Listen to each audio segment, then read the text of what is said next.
नमस्कार किसान भाइयों, स्वागत है आपका कृषि को समर्पित एकमात्र कार्यक्रम कृषि दर्शन के आज के अंक में। किसान भाइयों, अगर हम बात करें भारत सरकार की या कृषि विभाग की अन्य जो शाखाएं हैं उनकी, ये सभी मिलकर किसान के विकास के लिए अनेकानेक योजनाएं चलाती है। इन सभी योजनाओं को किसान भाइयों तक किस प्रकार से पहुंचाया जाए, इसके लिए भी अनेकानेक कार्यशालाएं भी आयोजित की जाती हैं। और अगर दूसरी तरफ बात करें एक किसान की, जो कि अपनी भूमि पर काम करता है, नित नए प्रयोग करता है अपनी खेती किसानी को बढ़ाने के लिए, इन दोनों चीजों का सामंजस्य किस प्रकार से होगा, इसी विषय की जानकारी दे रहे हैं आज के अंक में और चर्चा करेंगे। और हमारे साथ चर्चा करने के लिए हमारे लिए जुड़े हुए हैं जो कि हैं भारती पटेल जी, ग्रामीण विकास विस्तार अधिकारी हैं देवास से। नमस्कार, बहुत बहुत स्वागत है। साथ ही साथ किसान भाइयों, हमारे साथ जुड़े हुए हैं हमारे एक सफल किसान जो कि हैं धर्मेंद्र सिंह राजपूत। ये भी देवास से आए हुए हैं। इन्हें भारत सरकार के द्वारा, मध्य प्रदेश सरकार के द्वारा अवार्ड भी मिला हुआ है। नमस्कार, आपका बहुत बहुत स्वागत है। सबसे पहले तो मैम, मैं आपसे ये जानना चाहूंगी कि जो आपका जो संस्था है वो किसान भाइयों के लिए कौन कौन सी योजनाएं चला रही है?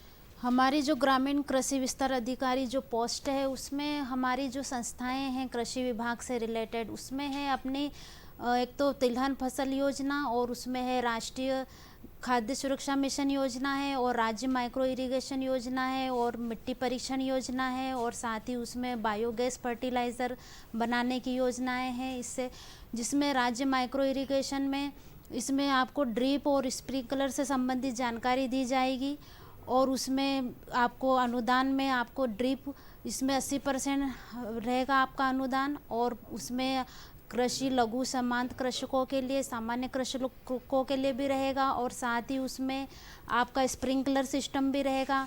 इसके साथ ही आपको राष्ट्रीय खाद्य सुरक्षा मिशन के अंतर्गत भी उसमें सभी स्प्रिंकलर पाइपलाइन, उसमें सोयाबीन वितरण योजना भी रहेगी, और साथ ही उसमें आपको स्पाइरल ग्रेडर मशीन और पाइपलाइन डीजल मशीन ये सभी उपलब्ध होगी।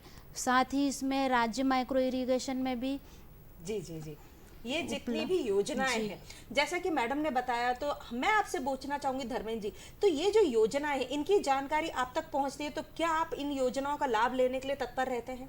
ग्रामीण कृषि विस्तार अधिकारी जो भी योजना या कृषि विभाग के उप संचालक या एसडीओ वगैरह या ग्रामीण कृषि विस्तार का अधिकारी हमको बताते हैं, ऐसी योजना बताते हैं, हम उस योजना का समय समय पर लाभ लेते हैं और इस योजना हमें समय पर मिलती है। जी मैम, मैं आपसे पूछना चाहूंगी कि योजना एक कागजी तौर पर बनाना बड़ा ही आसान रहता है, लेकिन अगर हम भूमिगत तौर पर जाए, किसी किसान भाई से सीधे मिले, तो उनको जो क्रियान्वयन है उनका कितना सफल हो पाता है? उनका क्रियान्वयन मतलब डिजिटल पद्धति आ गई, तो उसमें एक क्लिक से किसानों के ग्रुप में सभी में संचार प्रक्रिया के द्वारा उनमें मैसेज पहुंच जाता है। जैसे तुरंत हमें जो मैसेज प्राप्त होता है उसको हम 1 घंटे के अंदर, 1 क्लिक के अंदर सभी कृषकों तक पहुंच जाता है। हाँ, जो किसान अगर व्हाट्सएप ग्रुप से नहीं जुड़े हैं तो उनको हम फील्ड में जाकर फेस टू फेस उनसे बात करके, हमारी बातें उनसे शेयर करके उनको प्रोत्साहित करते उस योजना का लाभ लेने के लिए। दिनांक से पहले ही हम योजनाओं का क्रियान्वयन किसानों के सामने कर सकते हैं। जी जी जी, किसान भाई अगर ये बताना चाहें,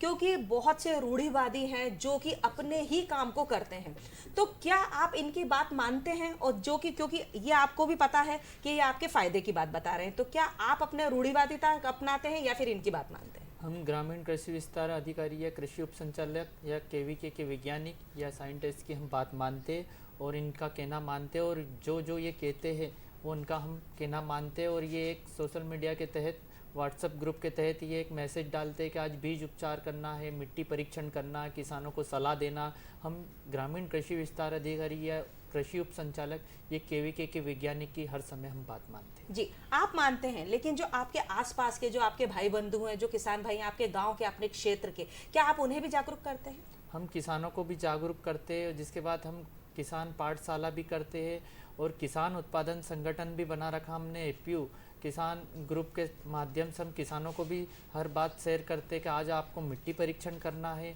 या आपको गहरी जुताई करना, नरवैया नया जलाना, हम सभी को हम ये बात किसानों को भी शेयर करते हैं। मैडम, एफपीओ में आप क्या क्या करते हैं? हम एपीयू में किसानों को कम दाम पर खाद, कीटनाशक दवाई का कम उपयोग करना और बीज उपचार करना और बीज का देना और मिट्टी परीक्षण और किसानों को जागरूक करना, अधिक से अधिक रासायनिक खाद का कम उपयोग करना, और एफपीओ में किसानों को हम जागरूक करते हैं, ये एफपीओ में हम बताते हैं। जी, ये जो आपकी योजना है कब से चालू है और इसमें कितने लोग, जो कितने सदस्य हैं वो कितने जुड़े हुए हैं? इसमें करीब 450 किसान जुड़ गए अभी किसान उत्पादन संगठन में, और जिसमें मिट्टी परीक्षण, जिसके बाद गहरी जुताई, नरवैया ना जलाना, बीज उपचार, अभी हमने खाद का भी उपयोग किसानों को दे रहे, जो वो खाद भी मिल रहा है। जी मैम, जो ये एफपीओ जो इनका संगठन है, तो कृषि विभाग इसके लिए क्या सहयोग करता है? कृषि विभाग मतलब किसानों को एकत्र करके उनको मैसेज देता है, फिर उनका कलेक्शन मतलब एकत्र करके किसानों को उनसे रिलेटेड जानकारियाँ प्रोवाइड की जाती है। हाँ जी, हाँ जी। किसान अभी जो अपने खेत में है, क्या वो कुछ नया करने की सोच रहे हैं? वो क्या क्या कर रहे हैं आगे और उन्नति करने के लिए, अपनी खेती को बढ़ाने के लिए? किसान क्या एक खेती पे निर्भर रहते, गेहूँ और चना बो देते हैं। तो मैं इसके लिए सभी किसान भाइयों से अनुरोध करता हूँ कि शासित या मॉडल या मिश्रित खेती करें। मैंने एक खेती पे कभी भी निर्भर नहीं रहे।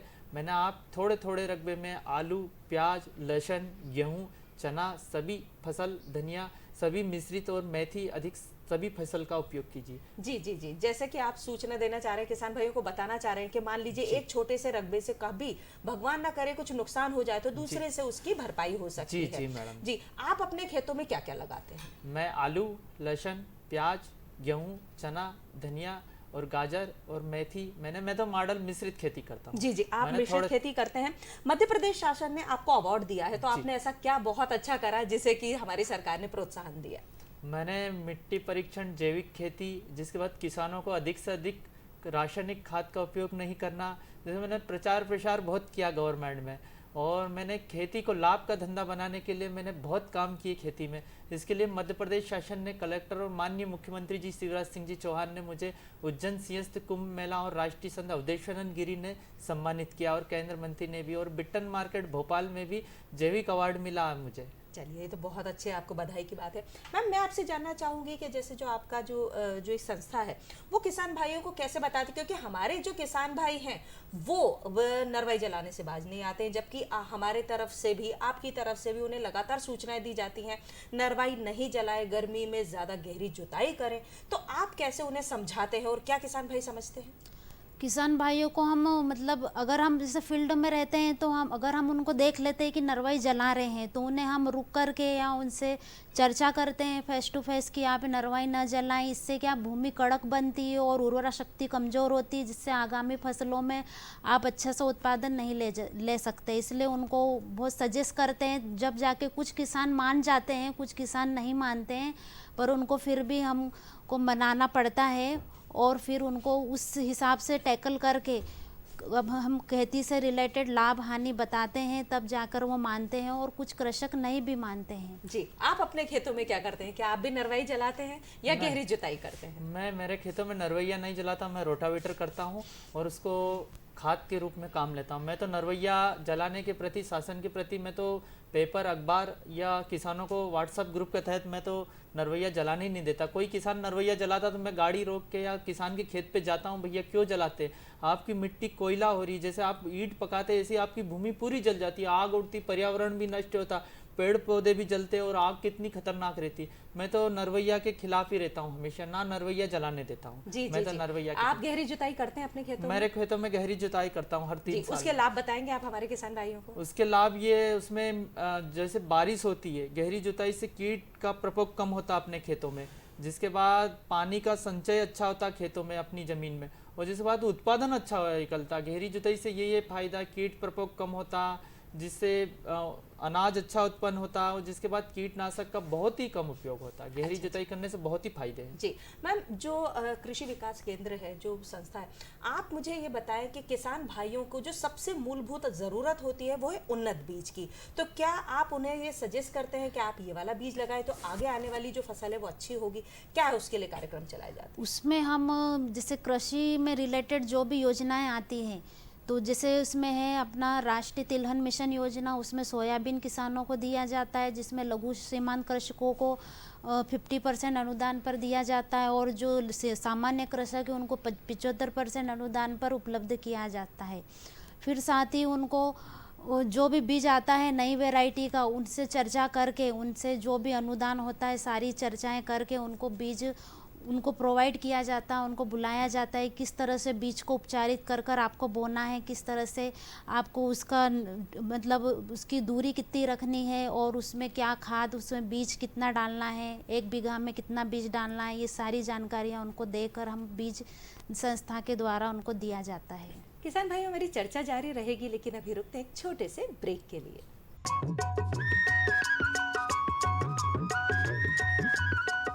अरे सुन तो। मुझे क्या सुनाना चाहते हो? जो सुनाओ मेरी सौतन को। किसको? अरे वही तुम्हारा मोबाइल फोन जिससे सुबह शाम दिन रात चिपके रहते थे और कहते थे किसान कॉल सेंटर से बातें हो रही हैं। अच्छा ये बात है।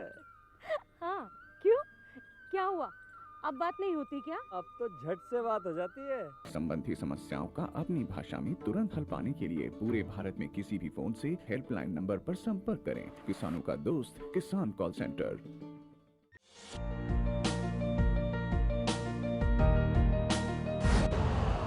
यूरिया का स्वदेशी उत्पादन 70 लाख टन बढ़ाने के लिए 6 उर्वरक संयंत्रों का उद्धार किया जा रहा है। FCIL के गोरखपुर, सिंदरी, तलचर और रामागुंडम संयंत्र, HFCL की बरौनी इकाई और BVFCL की नामरू फोर्थ। सोने पर सुहागा ये है कि देश में अब बनेगा सिर्फ नीम लेपित यूरिया, क्योंकि इससे होगा किसानों का फायदा ही फायदा। अनाज का उत्पादन 10% तक बढ़ेगा। बढ़ेगी 10 से 15% नाइट्रोजन क्षमता।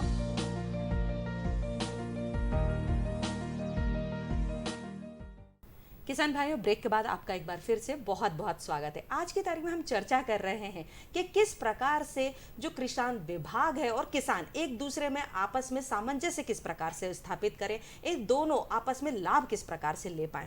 तो मैं किसान भाई आपसे चर्चा ये करना चाहूंगी कि जो मैडम ने बताया कि उन्नत बीज की जानकारी आपको दे दी और आपने अपने खेतों में उन्नत बीज लगा भी लिया, तो क्या आप उसको बाजार तक किस प्रकार से पहुंचाते हो? बाजार आपके लिए उपलब्ध है? मैं उन्नत बीज बीडर फार्म लगाता हूँ। मेरे यहाँ बीडर सीड देते क्रपको बीज निगम, तो उसके तहत मैं बीज उत्पादन कार्यक्रम लेता हूँ। वो किसानों को बीज बीडर से फाउंडेशन F1 बनता है, तो वो फाउंडेशन बीज किसान को वितरण देते, फिर 3 साल चलता है वो बीज। तो अपने यहाँ ब्रीडर का ही प्लाट डालते, जैसे क्रपको ने डाल रखा, बीज निगम ने डाल रखा, तो वो किसानों को 3 साल बीज चलता है। मैंने बीज उत्पादन कार्यक्रम लेता हूँ और किसानों को फिर बीज उन्नत, मैं मंडी नहीं बेचता हूँ, मैं किसानों का बीज का मैंने 3 साल वो बीज चलता, मैंने बीडर सीड बीज देते। अरे वाह, ये तो बहुत अच्छी बात है। मैंने किसानों को ही भला होता है उसमें। अरे वाह, ये बहुत अच्छी बात है। आप एक बात बताएं कि जैसे कि आपने बोला कि आपने मिश्रित लगाई, तो क्या आप उसके अंदर जो आपकी जो मेढ़े हैं उनका भी कुछ प्रयोग करते हैं? बहुत अच्छा प्रश्न किया मैडम आपने। मैंने मेड़ वृक्ष, मैंने शासित योगी खेत मेड़ वृक्ष अभियान चलाया जिले में। उसमें कलेक्टर साहब ने भी मेरे से पूछा था, VC के माध्यम से, PS महोदय ने VC ली थी देवास भोपाल से, तो उसमें भी प्रश्न पूछा था मेरे से, तो आप खेतों की मेड़ पे क्या करते थे। मैंने खेत मेड़ वृक्ष अभियान चलाया। उसमें जैसे वेस्टेज जगह पड़ी रहती, जैसे खेतों की मेड़ है, उसमें नींबू, जामुन, सीताफल, आम और जिसके बाद कटहर, मैंने फलदार वृक्ष लगा रखे। मैंने संतरा, नींबू, ये मैं वेस्टेज जगह फूल भी लगा रखे। मैंने फल फूल की, मैं वेस्टेज जगह जो रहती फल फूल की, मैं इसके लिए मैं वेस्टेज जगह किसानों को रहती है उसके लिए मैं प्रेरित कर रहा हूँ, और मेरी खेतों की मेड़ पर फलदार वृक्ष लगे। जी जी, बहुत अच्छी बात है। मैम, आपसे ये जानना चाहूंगी कि आपका विभाग जो है किसान भाइयों को ये बताता है कि भूमि परीक्षण करना चाहिए, तो वो क्यों करना चाहिए, किसान भाइयों के लिए कितना हित करे, वो बताएं। जी, किसानों को भूमि परीक्षण बहुत आवश्यक है। अगर भूमि परीक्षण नहीं करेंगे तो उन्हें पता कैसे चलेगा कि हमारी भूमि क्या चाहती है, उसको मतलब कितना उत्पादन अपने को हो रहा है। जैसे पहले कम से कम 90% उत्पादन या 100% उत्पादन मिलता था, पर वो कम होते होते किसानों को 40% उत्पादन होने लगा। इसका मेन रिजल्ट अपने को भूमि परीक्षण से ही प्राप्त होगा। भूमि परीक्षण करने के लिए किसानों को हमने प्रेरित भी किया। उसमें हमने उनको किसानों का खुद मतलब फॉर्म पर जाकर हमने भूमि का मतलब मट्टी परीक्षण के लिए उनका नमूना लिया है और किसानों को उससे सजेस्ट भी किया है कि ये मृदा नमूना क्यों लेना ज़रूरी है। इससे रासायनिक खाद की उसमें मात्रा कितनी कम है या ज़्यादा है उससे ये भी पता चलेगा, और साथ ही अम्लीय क्षारीय भूमि है उसके बारे में हमें जानकारी मिलेगी, और साथ ही उसमें कितने पोषक तत्वों की मात्रा कम है या ज़्यादा है, सूक्ष्म तत्व जिसमें 18 सूक्ष्म तत्वों की आवश्यकता होती है वो कितनी कम है या ज़्यादा है, उसके बारे में पूरी जानकारी उनको प्राप्त होती जी है। किसान भाई, मैं आपसे जानना चाहूंगी कि अब आने वाली है रबी की फसल, तो उसके लिए क्या तैयारियां की हैं आपने? उसके लिए अच्छा बीज उपचार करना है,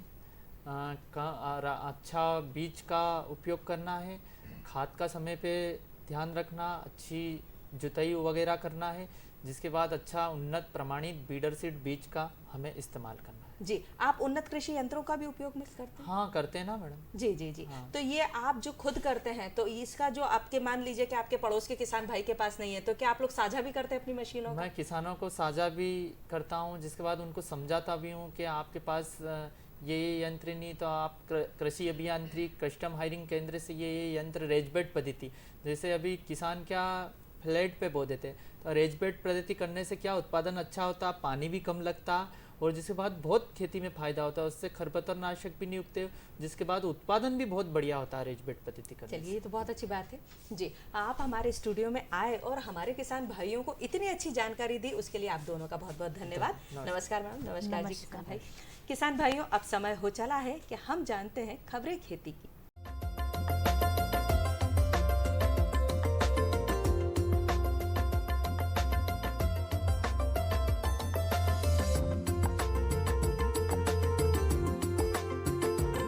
नमस्कार किसान भाइयों, खबरें खेती में आपका स्वागत है। आइए नजर डालते हैं आज की कृषि की मुख्य खबरों पर।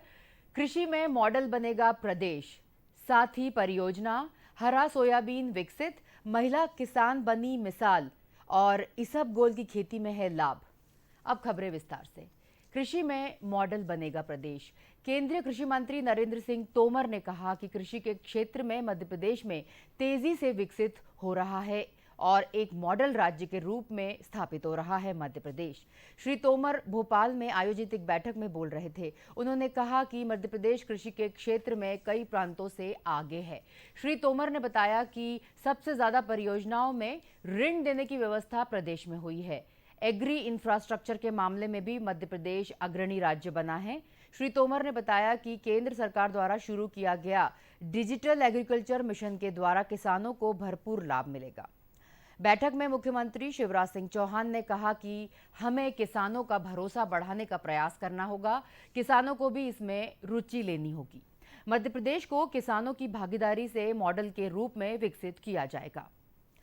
साथी परियोजना, किसानों की आमदनी बढ़ाने के लिए मध्य प्रदेश सरकार साथी परियोजना शुरू करेगी।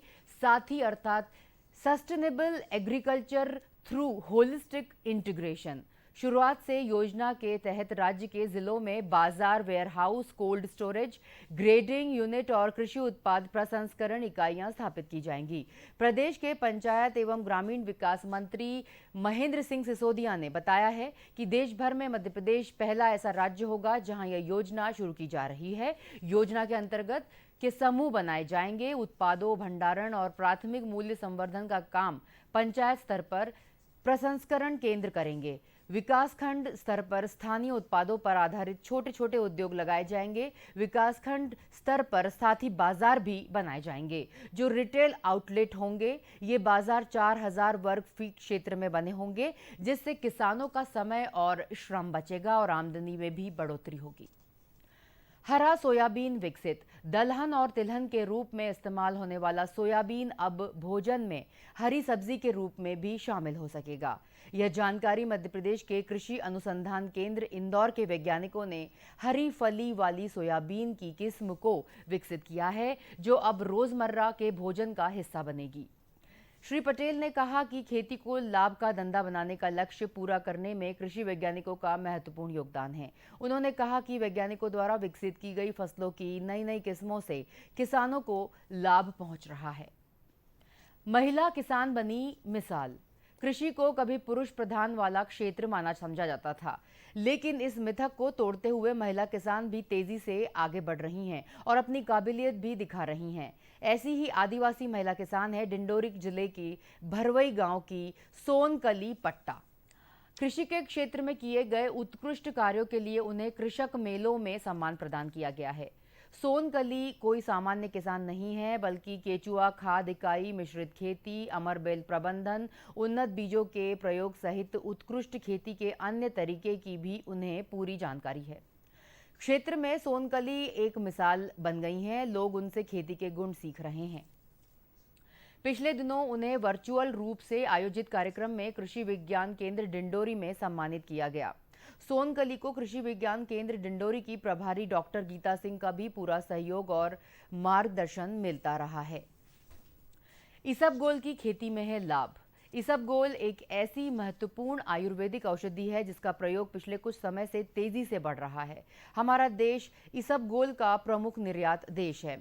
इसकी खेती आसानी से की जा सकती है और अधिक लाभ कमाया जा सकता है। इसबगोल के लिए ठंडी तथा शुष्क जलवायु उपयुक्त रहती है। भुरभुरी मिट्टी से छोटी छोटी क्यारियों में इसे उगाया जाता है। खेत में जल निकासी का अच्छा प्रबंध होना चाहिए क्योंकि पानी के भराव से इसकी फसल नष्ट हो जाती है। इसबगोल की बुआई के लिए अक्टूबर का अंतिम सप्ताह और नवंबर में शुरुआती 15 दिन उपयुक्त माने जाते हैं। अच्छे उत्पादन के लिए जरूरी है कि बड़े आकार के करीब 4 किलो बीज प्रति हेक्टेयर में बोए जाएं। विशुद्ध जैविक खाद का प्रयोग कर भी इसबगोल की अच्छी फसल प्राप्त की जा सकती है। महत्वपूर्ण बात यह है कि करीब 2 महीने में ही इसबगोल की फसल तैयार हो जाती है। तो किसान भाइयों, आज खबरें खेती में बस इतना ही। अब मुझे दीजिए आज्ञा। नमस्कार। किसान भाइयों, अगले अंक में फिर होगी मुलाकात कुछ अन्य कृषि संबंधित जानकारियों के साथ। तब तक के लिए मुझे आज्ञा दीजिए। नमस्कार।